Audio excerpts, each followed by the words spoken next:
ഞാനിന്നിവിടെ വറുത്തരച്ച് ഞണ്ട് കറിയാണ് ഉണ്ടാക്കാൻ പോകുന്നത്. അപ്പം ഞണ്ട് നല്ല വൃത്തിയായിട്ട് കഴുകി നല്ല വൃത്തിയാക്കിയിട്ട് മുറിച്ച് കാളൊക്കെ കൈയൊക്കെ പീസൊക്കെ എടുത്ത് മസാല ഒക്കെ മിക്സാക്കി വെച്ചിരിക്കുന്ന ഞണ്ടാണിത്. അപ്പോൾ ഇതിലെന്തൊക്കെയാണ് മസാലകളാണ് ചേർത്തിരിക്കുന്നത് വെച്ചാൽ ഒരു 1.5 ടീസ്പൂൺ മുളക് പൊടി, മരങ്കിപ്പൊടി, അര ടീസ്പൂൺ അല്ലെങ്കിൽ 1 ടീസ്പൂണിനടുത്ത് മഞ്ഞൾപ്പൊടി,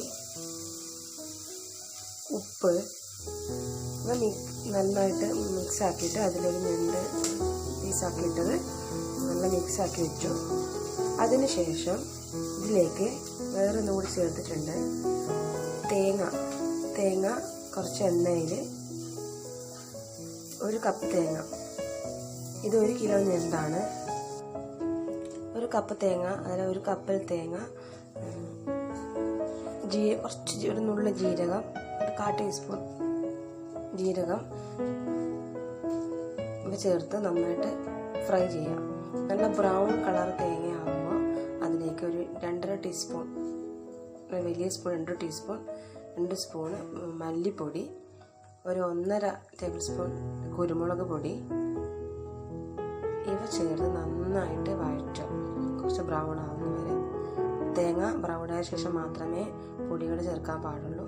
എന്നിട്ടൊന്ന് മല്ലിപ്പൊടിയും കുരുമുളക് പൊടിയും ഒന്ന് ചൂടായതിനു ശേഷം തീ ഓഫ് ചെയ്യുക. ഓയിലും ആവശ്യത്തിന് ഒരു 2 ടേബിൾ സ്പൂണെങ്കിലും ഓയിൽ ഉണ്ടായിരിക്കണം. നല്ല വറുത്ത് തണിഞ്ഞ ശേഷം മിക്സിയിലിട്ട് നന്നായിട്ട് അരച്ച അരപ്പാണ് ഈ ഞണ്ടിൽ ചേർത്തിരിക്കുന്നത്. കാണാം, ഇതൊരു നേരത്തെ മഞ്ഞൾപ്പൊടിയും മുളക് പൊടിയൊക്കെ ചേർത്ത് മിക്സാക്കി വെച്ച ഞണ്ടിലേക്ക് ഈ അരപ്പ് കൂടി ചേർത്ത് ഒരു അരമണിക്കൂർ വെക്കണം. നന്നായിട്ട് നമ്മൾ അരപ്പും കൂടി ഇതിൽ പിടിച്ചിരിക്കണം, എങ്കിൽ മാത്രമേ കറിക്ക് ഒരു ടേസ്റ്റ് കിട്ടുള്ളൂ. ഞാനിത് ആക്കുന്നതിന് മുമ്പേ വീഡിയോ എടുക്കാൻ മറന്നുപോയി, അതുകൊണ്ടാണ് ഇപ്പോൾ പകുതിയിൽ വെച്ചിട്ട് ഞാനിത് വീഡിയോ ചെയ്യുന്നത്. ഞാൻ വിചാരിച്ചത് ഇന്ന് ആക്കുന്നൊരു കറി നിങ്ങൾക്കും കൂടി പരിചയപ്പെടുത്താമെന്ന് വിചാരിച്ചു പെട്ടെന്ന്, അതുകൊണ്ടാണ് ഇങ്ങനെ വീഡിയോ ആയിപ്പോയത്. ഒരു ചട്ടി, നല്ല ചട്ടി എടുത്ത് അടുപ്പത്ത് വെച്ചിട്ട് ഗ്യാസിൽ വെക്കുക. അതിൽ ഒരു 2 ടേബിൾ സ്പൂൺ ഓയിൽ ഒഴിക്കുക. വെളിച്ചെണ്ണ ഒഴിച്ചു. അതിലേക്ക് ഒരു 3 പച്ചമുളക് കീറിയിട്ടത്, ഞാൻ അതുപോലെ ഇഞ്ചി വെളുത്തുള്ളി ഒന്നുകിൽ പേസ്റ്റാക്കി ഇടാം, അല്ലെങ്കിൽ അത് കട്ട് ചെയ്തിട്ട് ഇടുകയും ചെയ്യാം. കുറച്ച് പേസ്റ്റ് ആക്കിയിട്ടുണ്ടായിരുന്നു. അപ്പോൾ ഇഞ്ചി വെളുത്തുള്ളി പേസ്റ്റ് ആദ്യം എണ്ണയിൽ ഇടുക. ഇഞ്ചി ഈ 1 കിലോ ഞണ്ടിന് ആവശ്യമുള്ള ഇഞ്ചിന് ഒരു ഇടത്തരം ചെറിയ പീസ്, അതുപോലെ ഒരു 5-6 അല്ലി വെളുത്തുള്ളി, ഇത്രയും ഉപയോഗിച്ചുള്ളൂ. ഇഞ്ചി കുറച്ചധികം കുഴപ്പമില്ല. അത് നന്നായിട്ട് പച്ചമുളകും കൂടി വേണമെങ്കിൽ മിക്സിയിൽ അരച്ചിട്ട് ഇതിലേക്ക് ഒഴിക്കുക, പേസ്റ്റ് ആക്കിയിട്ട്. നന്നായി ഓയിൽ ഫ്രൈ ആവുന്ന സമയത്ത് ഒരു ഉള്ളി കാണാം, നല്ല സ്ക്വയർ, വലിയ പീസിൽ, കുറച്ച് ചെറുതായിരുന്നു, ഈ ടൈപ്പിൽ അതിലേക്ക് ഇടുക. നന്നായിട്ട് വഴറ്റുക എണ്ണയിൽ. നേരത്തെ നമ്മൾ മുളക് പൊടി എടുത്തത് 1.5 ടീസ്പൂൺ ഇതിൽ മിക്സാക്കാൻ മാത്രമേ എടുത്തിട്ടുണ്ടായിരുന്നു. അപ്പോൾ കുറച്ചുകൂടി മുളക് പൊടി നമുക്ക് ചേർക്കാം. അത് നിങ്ങൾക്ക് കാണുന്നത് ഒരു വലിയ സ്പൂണാണ്, ഇതിൽ 1 സ്പൂണുണ്ട്. നേരത്തെ ചോദിച്ച കുരുമുളക് പൊടിയും ഉണ്ട്. അപ്പോൾ നിങ്ങൾക്ക് ആവശ്യത്തിനനുസരിച്ച് എരിവനുസരിച്ചിട്ട് നിങ്ങളത് ചേർക്കുക. കുരുമുളക് പൊടിയും മുളക് പൊടി അങ്ങോട്ടും ഇങ്ങോട്ടും അഡ്ജസ്റ്റ് ചെയ്ത് ചേർക്കുക. എല്ലാം വേണമെങ്കിൽ ചേർക്കുക. ഞാൻ കുറച്ച് മാത്രമേ ഉപയോഗിച്ചിട്ടുള്ളൂ.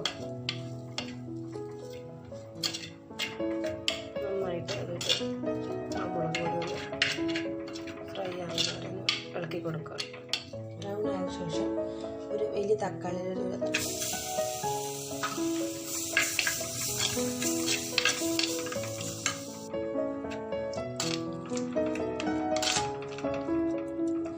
കൂടി, വലിയ തക്കാളി ആണെങ്കിൽ അതൊരു പകുതി മതിയാവും.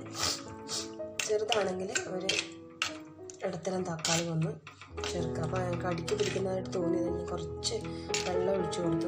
കരിഞ്ഞു പോയ ടേസ്റ്റ് തന്നെ മാറിപ്പോകും. അടുക്കി പിടിക്കാതിരിക്കാൻ കുറച്ച് വെള്ളം ഞാനത് ചേർത്തിട്ടുണ്ടായിരുന്നു.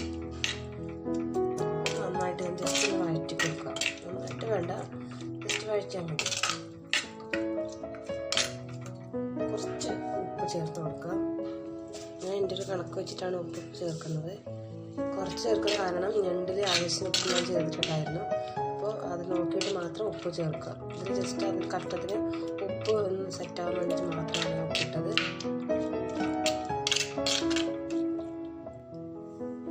ഇതിലേക്ക് അരപ്പ് ചേർത്ത് വെച്ച് ഞണ്ട് ചേർത്തിട്ട് കൊടുക്കാം.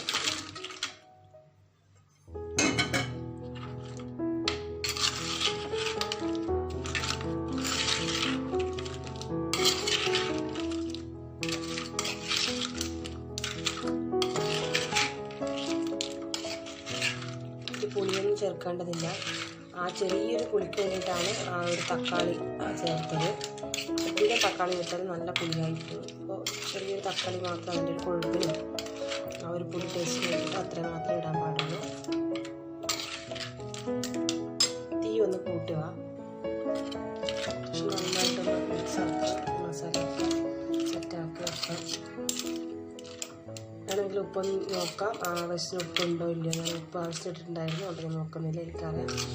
ഉപ്പില്ലെങ്കിൽ ഉപ്പൊന്ന് നോക്കിയിട്ട് ഇല്ലെങ്കിൽ കുറച്ചുകൂടി ചേർക്കാം.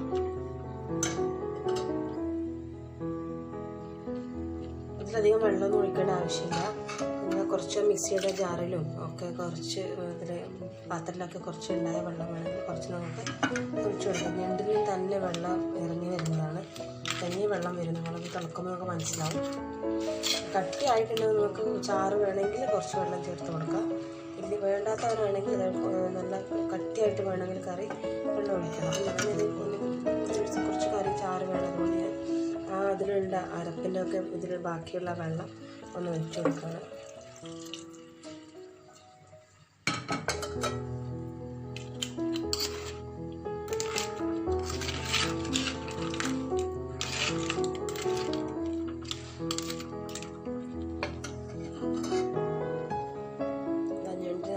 തിളക്കാൻ വെക്കാം.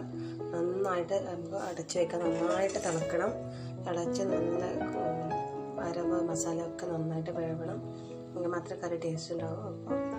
അപ്പോൾ നമുക്ക് വേണമെങ്കിൽ എരിവോ എന്തെങ്കിലും വേണമെങ്കിൽ നമുക്ക് പകുതിപ്പൊടി ചേർത്ത് കൊടുത്താൽ മതി. അപ്പോൾ നമുക്ക് കറി വേവട്ടെ. നമുക്ക് കാണുന്ന കറി നന്നായിട്ട് തിളച്ച് നല്ല കുറുകിയിട്ടുണ്ട്. ഞാൻ ഇതിൽ നേരത്തെ ഒഴിച്ച വെള്ളമല്ല, കുറച്ചുകൂടി ഞാൻ വെള്ളം ചേർത്തിട്ടുണ്ടായിരുന്നു കേട്ടോ. അത് വറ്റുന്ന അടിക്ക് പിടിക്കാനായിട്ട് ഞാൻ കുറച്ചുകൂടി വെള്ളം ചേർത്തിട്ടുണ്ടായിരുന്നു. അപ്പോൾ ആ വെള്ളമൊക്കെ നല്ല കുറുകി തെളിഞ്ഞ് വന്നു. ഏകദേശം കറി നല്ല തളിച്ചിനി. ചോറിന് വേണ്ട കറിയായതുകൊണ്ട് ഞാൻ കൂടുതൽ വറ്റിക്കുന്നില്ല. ഇതൊന്ന് വാങ്ങി വെക്കാം. എൻ്റെ ആവശ്യമുള്ള കറി ആയിട്ടുണ്ട്. അപ്പോൾ ഇനിയാണെന്ന് വെച്ചാൽ ഇതിന് ഉള്ളി വറുത്തിടണം. അപ്പോൾ നോക്കുക, ഒരു അരക്കഷ്ണം ഉള്ളി, ചെറിയ അത്രയും കുറച്ചായിട്ടുള്ള അരക്കഷ്ണം, ഒരു ചെറിയൊരു ഉള്ളിയിൽ അര കഷ്ണം ചെറുതായിട്ട് മുറിച്ചതാണ്.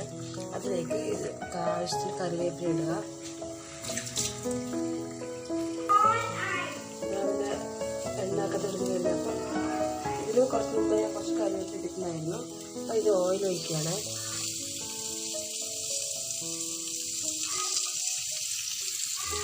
കുറച്ച് എണ്ണ ഉപയോഗിക്കുന്നവർ കുറച്ച് ഒഴിച്ചാൽ മതി. ചെറുതായിട്ട് കുറച്ച് ഇട്ടിട്ട് വഴച്ചെടുക്കാം. കുറച്ച് നന്നായിട്ട് എണ്ണയൊക്കെ വെള്ളം ഉപയോഗിക്കുന്നവരാണെങ്കിൽ ആവശ്യം നമുക്ക് എണ്ണ ചേർക്കാം. വളരെ കുറച്ച് മാത്രം ചേർക്കുന്നുള്ളൂ. കുറച്ചല്ല, ആവശ്യത്തിന് ഉണ്ടെന്ന് പറയാം. നല്ല എണ്ണയൊക്കെ ഒഴിച്ചാൽ കറിക്ക് കുറച്ചുകൂടി നിൽക്കുന്ന ടേസ്റ്റ് കൂടുമായിരിക്കും. കുറച്ച് എണ്ണ നന്നായിട്ട് ഫ്രൈ ആവണം. ഗോൾഡൻ ബ്രൗൺ കളറായ ശേഷം മാത്രം അത് ഓഫ് ചെയ്ത്, കടുകൊന്നും ഇടില്ല, ഉള്ളി മാത്രം കാഴ്ച വയ്ക്കലാണ്.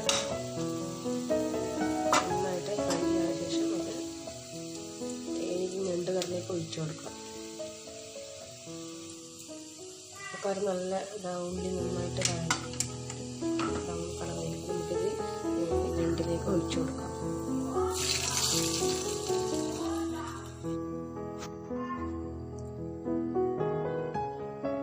ഇതാണ് എൻ്റെ ഞണ്ട് കറി വറുത്തരച്ചത് വെച്ചിട്ട്. അപ്പോൾ ഈ ചാറൊക്കെ നിങ്ങൾ കാണുന്നുണ്ട് നന്നായിട്ട് ഇതാ കുറുകിയിട്ടുണ്ട്. ചട്ടി ആയതുകൊണ്ട് അതിൻ്റെ വെള്ളമൊക്കെ ചട്ടി പരമാവധി വലിച്ചെടുക്കും.